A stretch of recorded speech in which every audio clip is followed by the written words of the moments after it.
They can take away the destiny of the country from us. If 1.3 million Indian army with all their wherewithal, if they cannot intimidate us and they cannot coerce us, these terrorists can subdue the armed forces of Pakistan.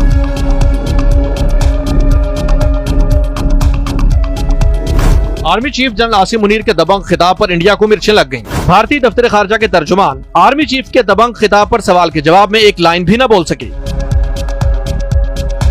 Pakistani army chief ने overseas Pakistanis convention 2025 में दुश्मनों को ललकारते हुए अपने जारहाना खिताब के दौरान ये कहा कि कश्मीर पाकिस्तान की शाहरग है। कश्मीर पर पाकिस्तानी फौज और हुकूमत का मौक़िफ़ वाज़ेह है। हम उसे नहीं भूलेंगे। हम अपने कश्मीरी भाइयों को नहीं छोड़ेंगे जो भारत के कब्जे के खिलाफ लड़ रहे हैं। उनका मजीद कहना था कि हमारे आबा अजदाद समझते थे कि हम जिंदगी के हर शोबे में हिंदुओं से मुख्तलिफ हैं। हमारा मजहब अलग है, हमारे रस्म व रिवाज अलग हैं, हमारी सकाफत अलग है और हमारी सोच अलग है। हमारे अज़ाइम मुख्तलिफ हैं। ये दो कौमी नजरिए की बुनियाद थी। पाकिस्तान का मुतालबा इसी बुनियाद पर किया गया था, जबकि पाकिस्तानी अवाम को अपने मुल्क की कहानी अपने बच्चों को सुनानी चाहिए ताकि वो पाकिस्तान की कहानी को ना भूलें कि बरसगीर पाक हिंद के हिंदू और मुसलमान दो अलग अलग लोग हैं। हम दो मुल्क हैं, हम एक मुल्क नहीं हैं। हमारे आबा अजदाद ने इस मुल्क के लिए कुर्बानियां दी हैं। उन्होंने इस मुल्क को बनाने के लिए बहुत कुर्बानियां दी हैं। हम इसकी हिफाजत करना जानते हैं। पाकिस्तान वो रियासत है जो कलमे की बुनियाद पर बनी है। Brothers and sisters and sons and daughters, please don't forget this story of Pakistan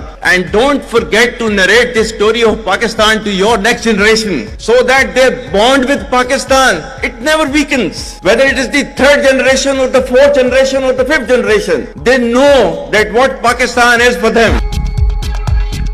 Pakistani फौज के सरबराह ने अपने खिताब में भारतीय फौज का भी जिक्र करते हुए कहा कि मुल्क में जो भी छोटी मोटी दहशतगर्दी हो रही है और जो लोग ये प्रोपेगेंडा कर रहे हैं कि इससे पाकिस्तान में कोई सरमायाकारी नहीं आएगी, उन्हें अब मेरी बात साफ सुननी चाहिए। क्या आपको लगता है कि दहशतगर्द हमारे मुल्क की तकदीर हमसे छीन सकते हैं? फौज के सरबराह ने इस मौके पर पाकिस्तान में दहशतगर्दी के हवाले से भी बात की और कहा कि क्या पाकिस्तान के दुश्मनों का ये ख्याल है कि मुट्ठी भर दहशतगर्द पाकिस्तान की तकदीर का फैसला कर सकते हैं? दहशतगर्दों की 10 नस्लें भी बलूचिस्तान और पाकिस्तान का कुछ नहीं बिगाड़ सकती। बलूचिस्तान पाकिस्तान की तकदीर और हमारे माथे का झूमर है। हम आज मिलकर ये वाज़ेह पैगाम दे रहे हैं, जो पाकिस्तान की तरक्की के रास्ते में हायल होगा, हम मिलकर उस रुकावट को हटा देंगे। उनका कहना था कि हम उन माओं के बच्चे हैं जो अपने बच्चों को पाकिस्तान की हिफाजत के लिए कुर्बान होने के लिए भेजती हैं। पाकिस्तान कभी तबाह नहीं होगा। And for as long as we have those brave mothers that who proudly sacrifice their sons for the sake of the country, Pakistan will not fall.